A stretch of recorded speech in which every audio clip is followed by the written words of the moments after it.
नमस्कार। आज हम क्लास 9th मैथ के बच्चों के लिए चैप्टर फर्स्ट संख्या पद्धति के वो सभी इंपॉर्टेंट क्वेश्चन लेके आए हैं जो कि आपकी त्रैमासिक परीक्षा में पूछे जाने वाले हैं भाई। तो सभी बच्चे वीडियो को कंप्लीट देखिएगा। आज हम वही प्रश्न करेंगे जो कि आपकी परीक्षा के लिए बहुत महत्वपूर्ण है। यानी पेपर में जो प्रश्न आने वाले हैं आप ये समझ लीजिए, यहाँ से आपके पेपर में प्रश्न बाहर नहीं जाएंगे। कंप्लीट वीडियो को देखिएगा, सभी क्वेश्चन आपको करना अनिवार्य है। सबसे पहले हम देखेंगे सही विकल्प चुनकर लिखिए। एक परिमेय संख्या तथा अपरिमेय संख्या का योग अथवा अंतर एक संख्या होगी। देखिए, एक संख्या आपके पास परिमेय है और एक संख्या अपरिमेय है। अगर इन दोनों को संख्याओं को आप जोड़ो या इनको आपस में घटाओ तो आंसर में जो भी आएगा वो हमेशा अपरिमेय संख्या होती है। तो आपका सही उत्तर ऑप्शन बी हो जाएगा, याद रखिएगा। सेकंड क्वेश्चन है सभी परिमेय तथा अपरिमेय संख्याओं को एक साथ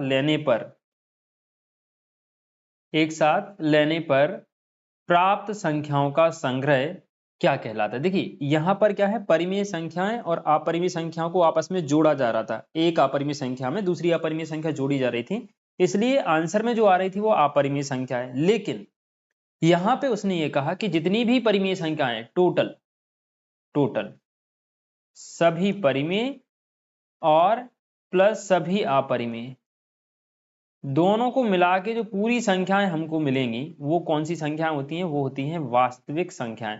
तो दोनों का जो संग्रह होता है परिमेय अपरिमेय का वो हो जाता है वास्तविक। ऑप्शन नंबर डी आपका करेक्ट हो जाएगा। क्लियर? हाँ जी, अगर आपको इनके आंसर पहले से पता है तो आप मुझे कमेंट में अपने आंसर बताइएगा। कोई क्वेश्चन अगर आपको समझ नहीं आता आप कमेंट के माध्यम से पूछ सकते हैं। साथ ही इस वीडियो को अपने बाकी मित्रों तक आपको शेयर करना है भाई, ठीक है। चलिए, दो परिमेय संख्याओं के बीच में कितनी परिमेय संख्याएं होती हैं? मैंने आपको बताया कि दो परिमेय संख्याओं के बीच में अनंत परिमेय संख्या होती हैं। जैसे मान लीजिए 2 है और एक संख्या 3 है, ये भी परिमेय है, ये भी परिमेय है। तो इनके बीच में कितनी परिमेय संख्याएं हो सकती हैं? तो इनके बीच में अनंत परिमेय संख्याएं हो सकती हैं। जैसे आप लिखेंगे 2.1, 2.2, 2.3, 2.32, ऐसे करके कितनी भी संख्याएं लिख दो। अब इनको परिमेय के रूप में लिखना है तो ये 21 बटे कितना हो जाएगा भाई? 10 हो जाएगा। ये 22 बटे कितना हो जाएगा? 10 हो जाएगा। ये कितना हो जाएगा भाई? 23 बटे 10 हो जाएगा। ये कितना हो जाएगा? 2.32 अपॉन में 100। तो ये सब क्या है? ये पॉइंट हटा देंगे यहाँ से। ये सब क्या है? परिमेय। तो ऐसे करके हम अनंत परिमेय संख्याएं निकाल सकते हैं। क्लियर भाई? सबसे छोटी पूर्ण संख्या क्या होती है भाई? देखो, पूर्ण संख्याओं की शुरुआत कहां से होती है? 0 से। 0, 1, 2 से लेके अनंत तक। तो सबसे छोटी कौन सी हो गई भाई? 0। तो आंसर आपका क्या हो जाएगा? C option. क्लियर? चलिए मेरे भाई, आगे हम बढ़ते हैं। आप सभी लोग अपने आंसर मुझे कमेंट में जरूर बताइएगा। देखिएगा, प्रश्न 2, रिक्त स्थानों की पूर्ति कीजिए। प्रत्येक वास्तविक संख्या के संगत संख्या रेखा पर एक खालिस्तान बिंदु होता है।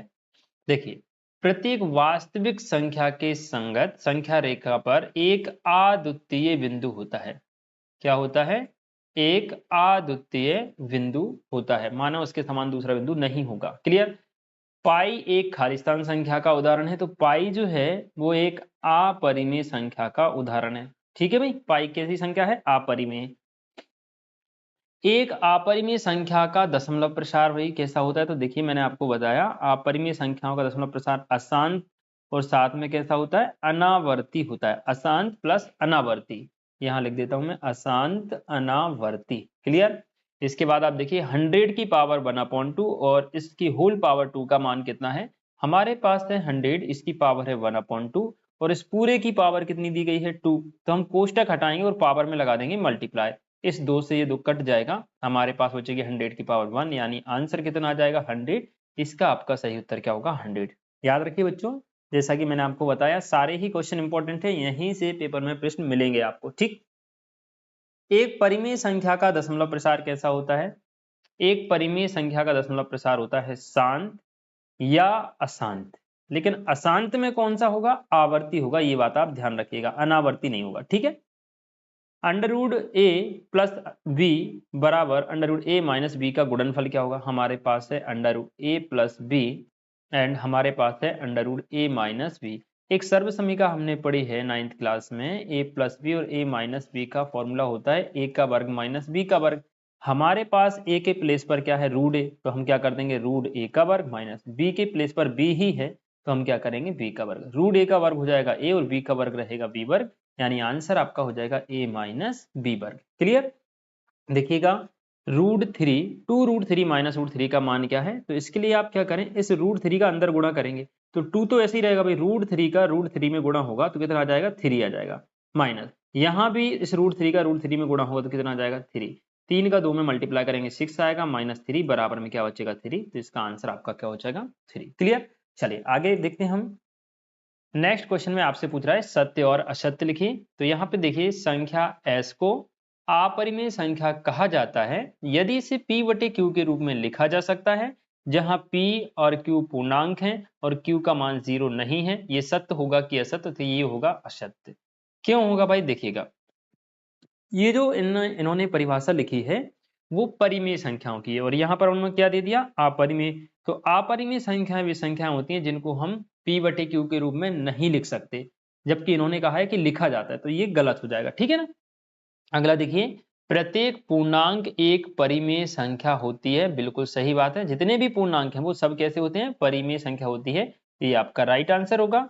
प्रत्येक अपरिमेय संख्या एक वास्तविक संख्या होती है, ये भी आपका राइट हो जाएगा, क्योंकि जितनी भी संख्याएं हैं चाहे वो अपरिमेय हो चाहे वो परिमेय हो, सब मिलकर वास्तविक संख्याएं बनाती हैं। तो प्रत्येक अपरिमेय संख्या कौन सी होगी? वास्तविक संख्या होगी, ध्यान रखिएगा। प्रत्येक परिमेय संख्या एक पूर्णांक होती है, ये गलत हो जाएगा भाई, ये क्या हो जाएगा? गलत। अब क्यों होगा? क्योंकि आप देखिए जैसे मैंने कहा कि प्रत्येक परिमेय संख्या मैंने लिख दिया 2/3। 2/3 क्या है? परिमेय है, लेकिन 2/3 पूर्णांक नहीं है। 2/3 बराबर नहीं है किसके? पूर्णांक के, क्योंकि पूर्णांकों में केवल अंक आते हैं -2 -3 -1 1 2 3 ऐसे करके अनंत तक। इनमें बटे वाली और दशमलव वाली संख्याएं नहीं आती। क्लियर भाई? अगला आपसे पूछ रहा है √3 का दशमलव प्रसार अशांत अनावर्ती होता है। बिल्कुल सही बात है। √3 जो है वो क्या है? अपरिमेय संख्या है। अपरिमेय संख्याओं की पहचान हम कैसे करते हैं? हमने कोई संख्या लिखी रूट के अंदर, मान लीजिए उसका वर्गमूल आपको पता नहीं है या उसका वर्गमूल निकालना संभव नहीं है, तो उसको हम कहते हैं अपरिमेय संख्या। तो रूट के अंदर जैसे 5 हो गया, ये भी अपरिमेय है। रूट के अंदर जैसे 6 हो गया, ये भी अपरिमेय है। रूट के अंदर 7 हो गया, रूट के अंदर 8 हो गया, रूट के अंदर 10 हो गया, रूट के अंदर 11, ये सब क्या है? अपरिमेय संख्या।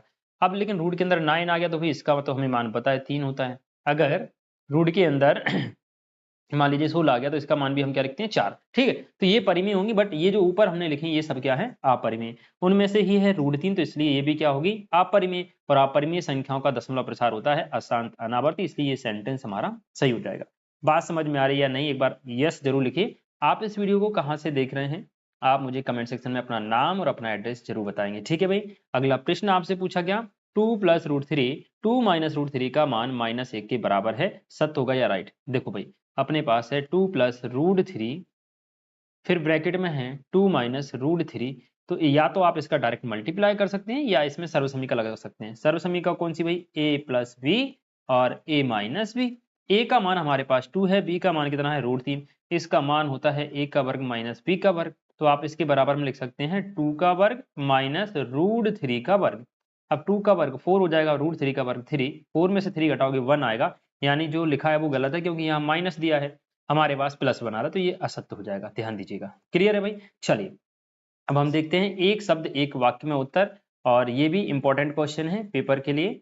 जब आप ये पूरी वीडियो देख के पूरे क्वेश्चन सही से तैयार करके जाओगे, उसके बाद जब आप पेपर देंगे त्रैमासिक परीक्षा का, तो आपको लगेगा कि हाँ भाई हमारा कोई भी क्वेश्चन यहाँ से गलत नहीं हुआ है, कोई भी क्वेश्चन आउट नहीं गया है। इस बात का आप विशेष ध्यान रखिएगा। एक परिमेय संख्या का दशमलव प्रसार किस प्रकार का होता है? देखो कौन सी संख्या है? परिमेय। और परिमेय संख्या का दशमलव प्रसार या तो भाई शांत होगा, है ना, शांत नहीं होगा तो कैसा हो जाएगा? फिर अशांत हो जाएगा। लेकिन अशांत के साथ में भी कौन सा रहेगा?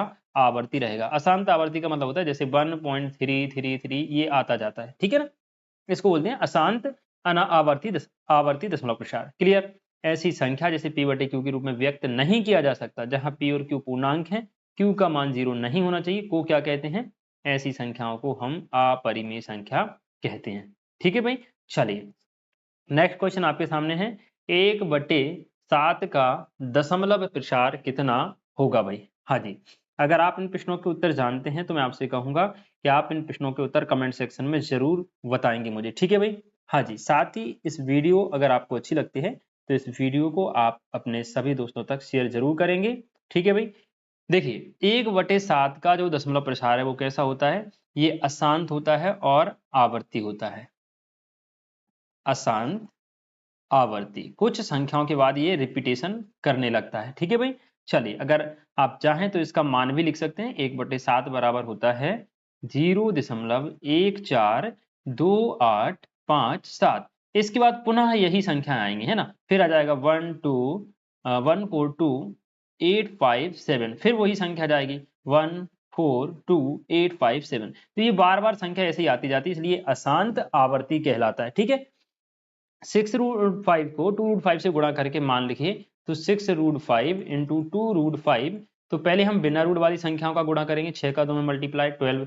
अब √5 का √5 में करेंगे तो 5 ही आएगा, 12 पंजा हो जाएगा 60, आंसर आपका 60।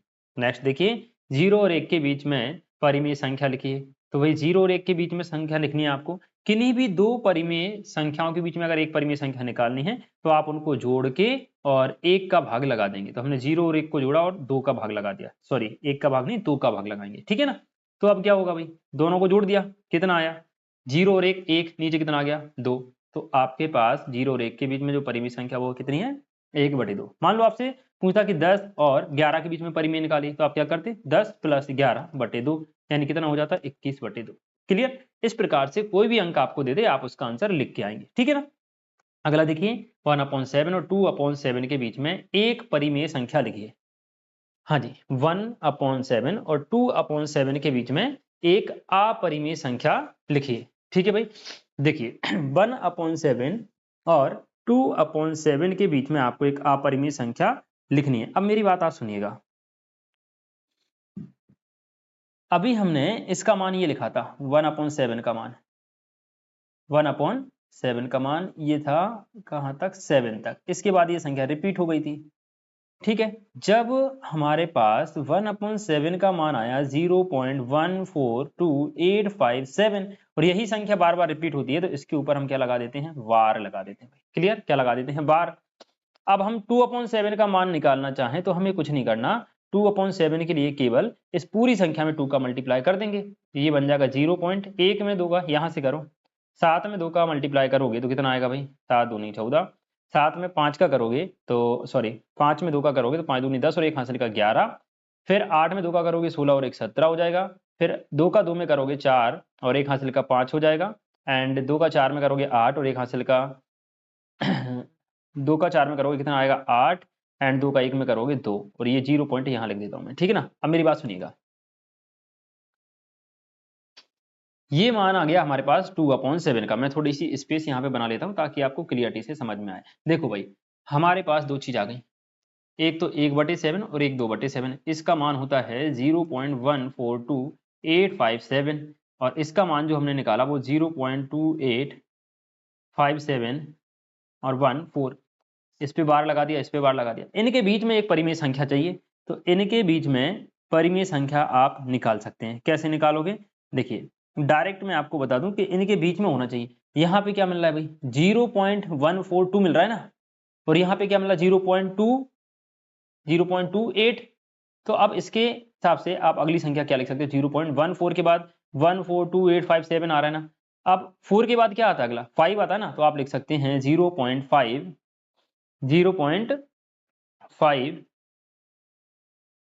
और इसका आंसर जो आप हैं वो लिखिएगा 0.1501501। ठीक, 5000, ये यूं बढ़ता जाएगा। ठीक है, कभी खत्म नहीं होगा। तो ये 1/7 और 2/7 के बीच में क्या गई, अपरिमेय संख्या आ गई भाई। ठीक है, इसको निकालने के लिए आप क्या कर सकते हैं, अगर आपको नहीं आ रहा समझ में कि सर कैसे निकाला जाए, तो इसके लिए हम अलग से एक प्रॉपर वीडियो बनाएंगे जिसमें इसका पूरा कॉन्सेप्ट हम आपको सिखाएंगे। ठीक है भाई, चलिए अभी फिलहाल में आपको ये याद रखना है। इसके बाद देखिएगा सही जोड़ियां बनाइए। सही जोड़ियां अगर आप बनाते हैं तो यहाँ पे देखिए थोड़ा सा इसको हम यहाँ से करेंगे क्लीन, कॉलम ए से कॉलम बी आपको मैच करना है। ठीक है, देखो कॉलम ए से 125 की पावर 1/3 है, वो भी माइनस में है, ध्यान रखना बेटा कितनी है माइनस में। तो हमारे पास 125 की पावर माइनस का 1/3 है, तो इसको प्लस में बनाने के लिए हम 125 को लेकर नीचे, तो ये पावर जो है 1/3 हो गई। अब देखिए 125 को हम लिख सकते हैं 5 की घात 3 और इसकी पावर कितनी है पहले से 1/3। 3 से 3 कट जाएगा तो आंसर आ जाएगा 1/5 की घात 1 यानी 1/5 आंसर होगा ऑप्शन नंबर ए। क्लियर। देखिए under root A plus under root B, under root A minus under root B का मान क्या हो जाएगा भाई, अंडर रूट ए का square minus under root B का स्क्वायर। ए का स्क्वायर रूट में है तो ए आएगा और बी का स्क्वायर क्या आएगा बी, ए माइनस बी इसका करेक्ट आंसर होगा सेकंड जोड़ी। इसके बाद आप देखिएगा पूछ रहा है आपसे कि अंडर रूट 12/3 का मान, तो इसको आप सॉल्व करिए। 12/3, 3 से 12 कटेगा 4 बार, अंडर रूट 4 बचेगा, 4 का मान कितना हो जाएगा 2। तो ये आपकी थर्ड नंबर की जोड़ी। ए की पावर एम, ए की पावर एन दोनों इनटू में लिखे हुए हैं तो दोनों की पावर जुड़ जाएगी क्योंकि यहाँ पे बेस दोनों का सेम है। तो ए की पावर एम प्लस 1 हो जाएगा फोर्थ नंबर जोड़ी। एंड ए की पावर एम इनटू ए की पावर क्या लिखा है भाई एन, तो इसमें हम डायरेक्ट क्या कर सकते हैं, एम का 1 में मल्टीप्लाई, तो ए की पावर हो जाएगी एम बटे एन। ये आपकी फिफ्थ नंबर की जोड़ी। ठीक है भाई, तो ये हो गई आपकी सही जोड़ियां। खाली स्थान, एक शब्द वाक्य में उत्तर सत्य असत्य और सही विकल्प भाई। ठीक है, तो ये पूरे ऑब्जेक्टिव क्वेश्चन आप लोग अच्छे से तैयार कीजिए। इनका पीडीएफ अगर आपको चाहिए तो आप हमारे टेलीग्राम ग्रुप को ज्वाइन कर लीजिए, उसका लिंक आपको इस वीडियो के डिस्क्रिप्शन में मिल जाएगा भाई। ठीक है, हाँ, जब आप इन प्रश्नों को अच्छे तरीके से तैयार करके जाएंगे तो आपकी त्रैमासिक परीक्षा में अध्याय 1 का कोई भी ऑब्जेक्टिव क्वेश्चन छूटेगा नहीं। चलिए मिलते हैं आप सभी से नेक्स्ट वीडियो में नेक्स्ट इंपॉर्टेंट क्वेश्चन के साथ। तब तक के लिए जय श्री राधे।